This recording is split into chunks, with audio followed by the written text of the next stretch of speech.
ನಮಸ್ಕಾರ ಎಲ್ಲರಿಗೂ. ಎಲ್ಲರೂ ಹೆಂಗದಿರಿ? ಎಲ್ಲರೂ ಆರಾಮದಿರಿ ಅಂತ ಅಂದ್ಕೊಂಡಿದ್ದೀನಿ. ಸೊ ನನ್ನ ಕೇಳಿದ್ರೆ ನಾನು ಸಹ ಆರಾಮದೇನಿ ರೀ.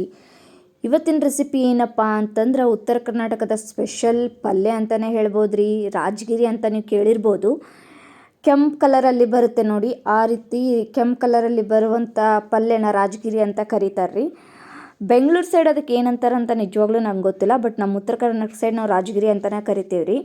ಸೊ ಅದನ್ನು ಹೆಂಗೆ ಮಾಡೋದಂತ ತಿಳಿಸ್ಕೊಡೋದಕ್ಕೆ ಬಂದಿದ್ದೀನಿ ರೀ. ಬನ್ರಲ್ಲ ಮತ್ತು ಹೆಂಗೆ ಮಾಡೋದಂತ ತಿಳಿಸ್ಕೊಡ್ತೀನಿ. ಸೊ ಇದಕ್ಕಿಂತ ಮುಂಚೆ ನನ್ನ ವೀಡಿಯೋಸ್ನ ಫಸ್ಟ್ ಟೈಮ್ ದಯವಿಟ್ಟು ಯಾರ್ಯಾರು ನೋಡ್ತಾ ಇದ್ರೆ ಎಲ್ಲರೂ ಸಬ್ಸ್ಕ್ರೈಬ್ ಮಾಡಿರಿ, ಲೈಕ್ ಮಾಡಿರಿ, ಕಮೆಂಟ್ ಮಾಡಿರಿ, ಹಾಗೆ ಪಕ್ಕದಲ್ಲಿರೋ ಬೆಲ್ ಐಕನ್ನ ಒತ್ತಕ್ರಿ. ನಿಮ್ಮ ಸಪೋರ್ಟ್ ಯಾವಾಗಲೂ ಇದೇ ರೀತಿ ನನ್ನ ಮೇಲೆ ಇರಲಿ ಅಂತ ಈ ವಿಡಿಯೋ ಮೂಲಕ ಕೇಳ್ಕೊತೀನಿ ರೀ. ಫಸ್ಟ್ ನಾನು ಇಲ್ಲಿ 2 ಕಟ್ನ ರಾಜಗಿರಿನ ಸ್ವಚ್ಛಗೆ ತೊಳ್ಕೊಂಡು ಈ ರೀತಿ ಬಿಟ್ಟಿದ್ದೆ ರೀ. ಅದಾದಮೇಲೆ ಅದಕ್ಕೆ ಏನೇನು ಸಾಮಗ್ರಿ ಬೇಕು ಅನ್ನೋದನ್ನು ತಿಳಿಸ್ಕೊಡ್ತೇನೆ ರೀ. ನೋಡಕತ್ತಿರ್ಬೋದು ನೀವು ಆಲ್ರೆಡಿ ನಾನು ಸ್ವಲ್ಪ ರುಚಿಗೆ ತಕ್ಕಷ್ಟು ಉಪ್ಪು ತೊಗೊಂಡೇನಿ ರೀ. ಅಚ್ಚ ಖಾರದ ಪುಡಿ ಮತ್ತು ಹಳದಿ ಅಂದರೆ ಅರ್ಶಿಣ ಪುಡಿ ಮತ್ತು ಸಾಸಿವೆ, ಜೀರಿಗೆ, 2 ಹೆಚ್ಚಿಕೊಂಡಿರುವಂಥ ಉಳ್ಳಾಗಡ್ಡಿ ರೀ, ಮತ್ತು 1 ಫುಲ್ ಗಡ್ಡಿ ಬೆಳ್ಳುಳ್ಳಿನ ಸುಲಿದು ಇಟ್ಕೊಂಡೇನಿ ರೀ. ಅದಾದಮೇಲೆ ಒಂದು ಕಡಾಯಿ ಇಟ್ಟು ಅದನ್ನು ಬಿಸಿ ಮಾಡಕ್ಕೆ ಇಟ್ಕೊಂಡೇನಿ ರೀ. ಅದಕ್ಕೆ 1 2ರಿಂದ 3 ಟೇಬಲ್ ಸ್ಪೂನ್ ಅಷ್ಟು ಎಣ್ಣೆ ಹಾಕೊಳ್ಳೋಣ ರೀ. ಎಣ್ಣೆ ಕಾಯೋವರೆಗೂ ಸ್ವಲ್ಪ ವೇಟ್ ಮಾಡೋಣ ರೀ.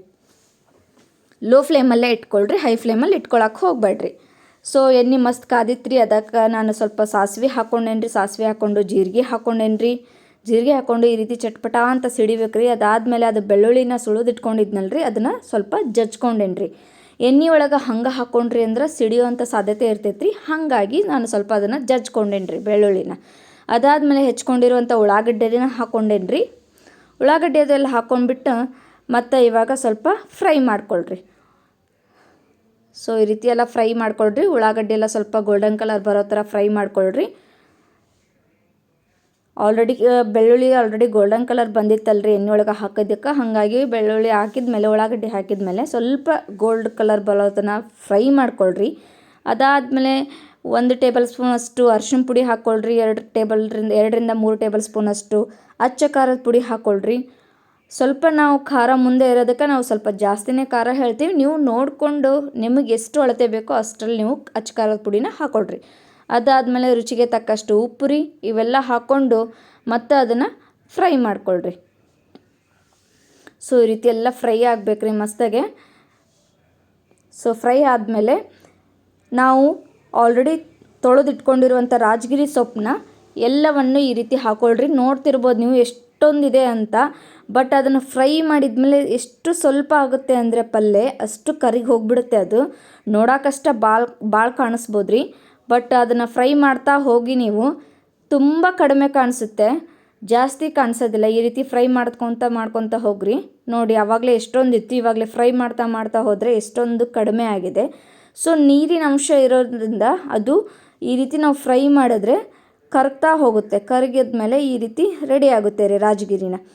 ಸೊ ಈ ರೀತಿ ರೆಡಿ ಆಯಿತು ರಾಜಗಿರಿ. ಇವಾಗ ಇದನ್ನು ನೀವು ಬೇಕಂದರೆ ಬಿಸಿ ಬಿಸಿ ರೊಟ್ಟಿ ಜೊತೆ, ಜೋಳದ ರೊಟ್ಟಿ ಜೊತೆ ಅಥವಾ ಖಡಕ್ ರೊಟ್ಟಿ ಜೊತೆ ಮಸ್ತ್ ಅಂದ್ರೆ ತಿನ್ಬೋದು ರೀ. ಬಿಸಿ ಬಿಸಿ ರೊಟ್ಟಿ ಅದಾದಮೇಲೆ ಜೋಳದ ರೊಟ್ಟಿ ಜೊತೆ ತಿಂತಾ ಇದ್ರಿ ಅಂದರೆ ತುಂಬ ಅಂದರೆ ತುಂಬ ಟೇಸ್ಟಿಯಾಗೇ ಇರುತ್ತೆ.